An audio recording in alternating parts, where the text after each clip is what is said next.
I recall a mid-career nurse telling me that she felt burnt out.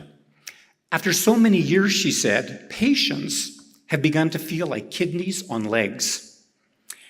She knew this wasn't good for her, nor her patients or their families, because it meant she no longer saw them as whole persons.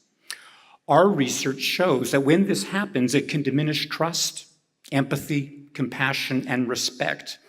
Patients who don't feel seen are less likely to trust us or to tell us what they really need, increasing the chances of discordance in goals of care.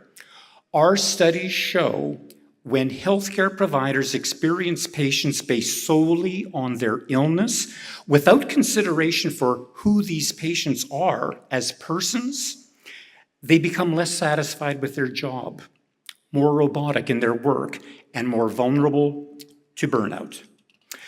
Another interesting thing we found was that how patients perceive themselves to be seen is the strongest predictor of sense of dignity. In other words, patients are looking for a reflection in the eye of the healthcare provider that will affirm their sense of themselves.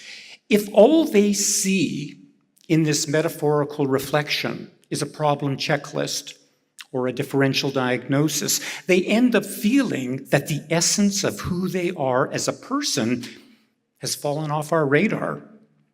This idea of personhood being under assault or threatened or starting to disintegrate has long been considered central to the experience of human suffering. So, we must ask patients what they would want known about them as persons to provide them the best care possible. Take it from me, the responses you will get to that question will permanently change the way you see your patients. A former head of a department of medicine told me, while being treated for cancer, that he felt like a PIP, P-I-P, previously important person.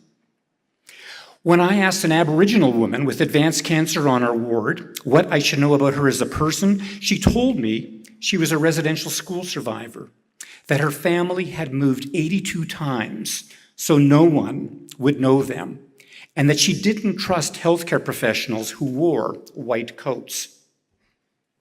Without knowing something so central about who people are and the nature of their suffering, a commitment to person-centered care is little more than lip service.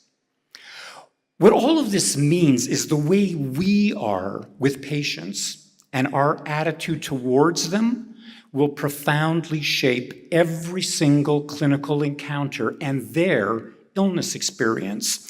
This means that you need to be mindful of your outlook, and more specifically, what shapes it.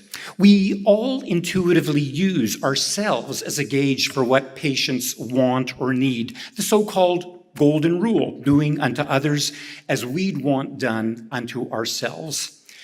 This is an important moral adage appearing in various religious traditions across millennia.